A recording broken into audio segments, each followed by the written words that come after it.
What up, YouTube? This is Ron again, and you know, I had a few life changes currently. I just started my master's program from nursing informatics, and that's mostly going to be dealing with like working more with electronic medical records and data analysis. And it's I my first I go I'm doing my program through Capella University, and you get 3 tries per each assessment. And the first time I did my assignment, I got a 76. And then I got the feedback from the tutor and the instructor, and also I have a friend that's a nurse, has her master's in nursing, had her read through it as well, and got a 96%. And then the second paper, I got 100% on the first try, so it's going well. The first paper, I had to do a healthcare issue that requires an interdisciplinary team, and I did that on delayed discharges and how that can impact patients regarding increased risk for infections, adverse events, and stuff like that. And then the second paper was on managing diversity and how mentorship is important to help promote diversity within the profession, as well as cultural sensitivity training. Also, this paper that I'm working on is on my particular leadership style and I can write it in the first person and incorporate my own experiences and what I dealt with, and kind of like open the light. Because my first job, I had a really toxic manager, and she was like dismissive, not supportive at all, and the manager above her was just even worse. And the manager I have now is just so supportive and just encouraging and warm, and I think that had a factor in like me feeling empowered. I empowered myself in my first job, but like actually feeling empowered by management makes a huge difference in nurses. But from my last video, y'all can tell that I am over bedside. I just I know now that it might just be bedside and not nursing overall. And I just was getting so frustrated, and I was really depressed and anxious, and dealing with I'm still dealing with like PTSD from my first job, and it's been a year later. Like, I just lost the faith in dealing with patients in direct care. And like, as nurses, we take so much abuse from patients, let it be physical, sexual assaults, emotional abuse, manipulation, and I was just like, I can't do this anymore. I can't do this to myself. And there are good patients, there are good people in the world, but also I feel like that's only 85%. So right now I'm currently trying to look for an outpatient job, and my goal is to get more towards outpatient clinics or care management role. I'm more leaning towards the care management role because I would like to. I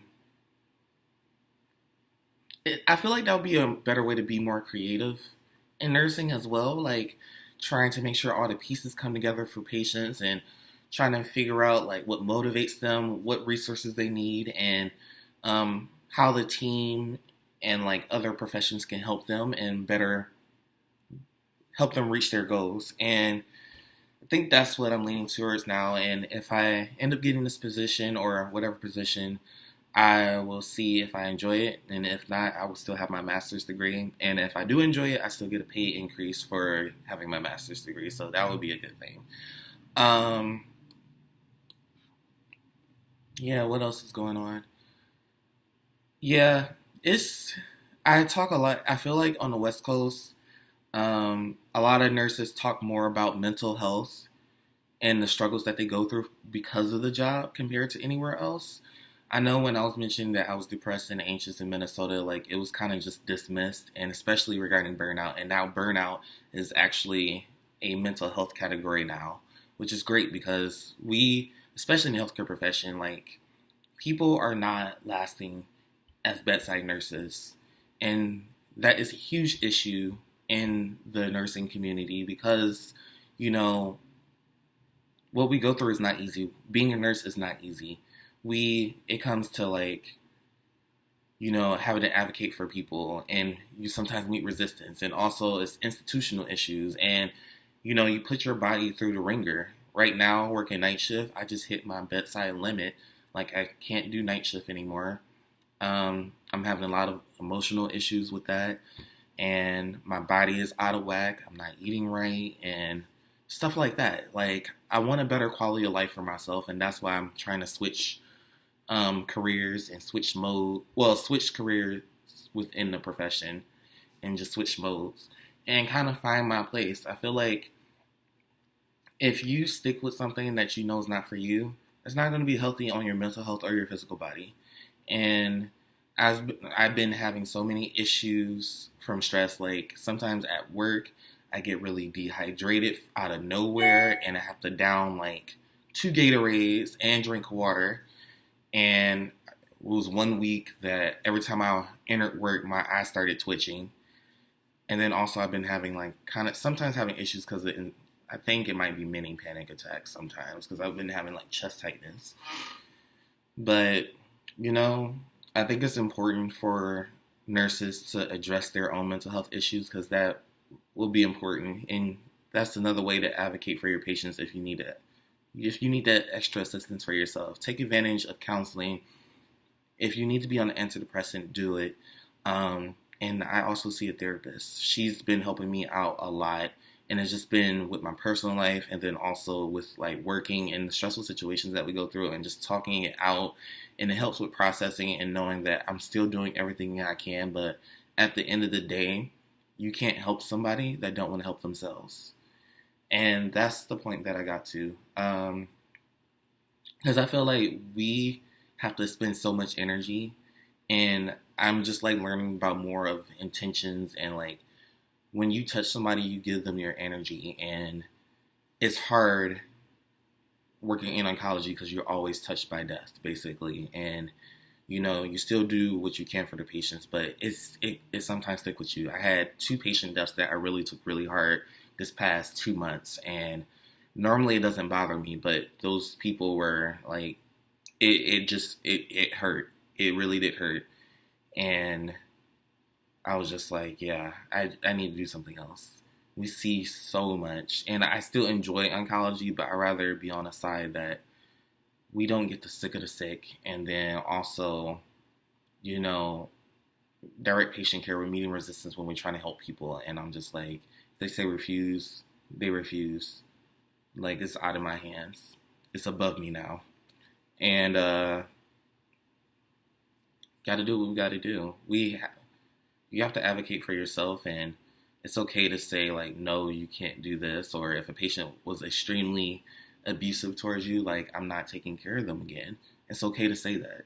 You have to advocate for yourself as nurses, and I think a lot of people are not empowered as being nurses, and I feel like that's the issue in our profession as well, because the abuse cannot be just from patients, it can be from management, like from my last job. And I highly suggest that you find mentors that can help you out. And then if you can, when you have a good manager, like as soon as you see them, you feel happy. You can like just vent to them about the frustrations that you're going through. And like, I had to tell my managers that I'm not feeling bedside anymore. I hit my limit, and they was receptive to it and just trying to encourage me and help me get through this process.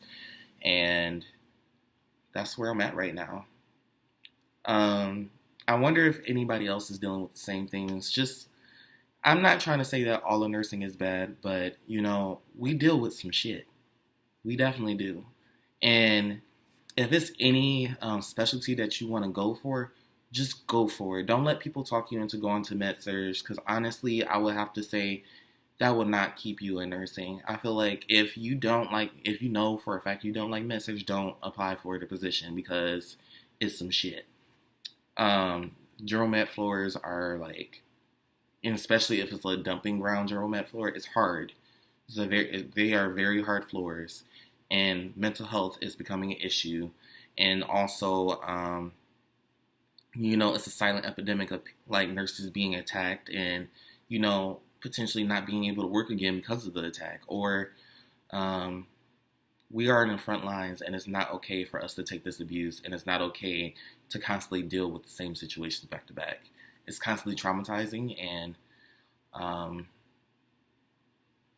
you just have to look after yourself. And I'm starting to know more about that because I have to protect myself. I have to protect my mental health and my physical health and my emotional health. And I'm starting to focus more on that and focus more on myself. And it is a growth process. It's um, something I had to go through so I can learn. And I know what I don't want to do. I know what I want to do moving forward.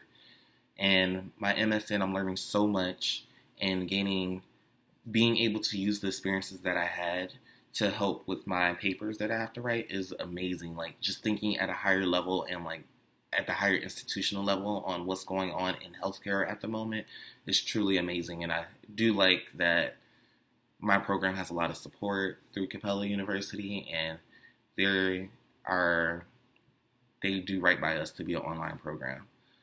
Um, I hope this wasn't too bad of a video. I just wanted to like check in and see how everyone was doing, and leave comments down, and I want to talk more. I want vent to me on what's going on, and if you're in nursing school, what issues are you having? What issues that you need to be supported in, or if you're a new nurse, what are you going through and how I can help you, or even it's just like just us talking about it. Like I want my platform or my YouTube page just to be open and transparent, and just let me know what y'all want to talk about.